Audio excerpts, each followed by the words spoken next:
Strategist John Feehery. The new Newsweek magazine has a cover story. Anna Quindlen wrote it, which I'm sure both of you have read by now. Let me read a couple sentences referring to the president. He is methodical, thoughtful, cerebral, a believer in consensus and process. In an incremental system, Barack Obama is an incremental man.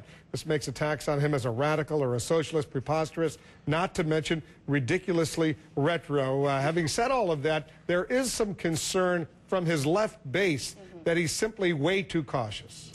I think that what's clear, and this was also clear from his campaign, is that he was going to be very methodical. Inspirational, absolutely. Getting people riled up and inspired to come out and try to change the nation, yes. And I think that he still is doing that. You see that in his speeches.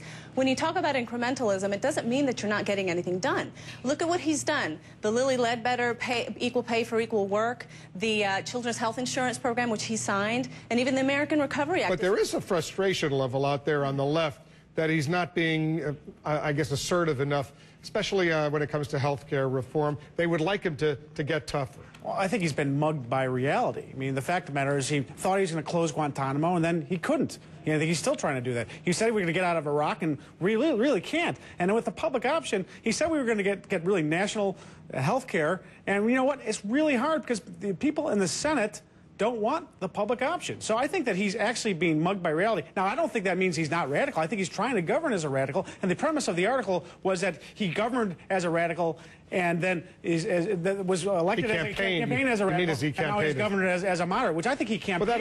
But that always happens in any campaign. You know, when you have the full responsibility being president of the United States, you can't necessarily do everything you said you would do as a candidate. Absolutely. It is reality, and there's no question that governing is very different from campaigning. It is more methodical. It is much more deliberate and incremental. But again, I don't think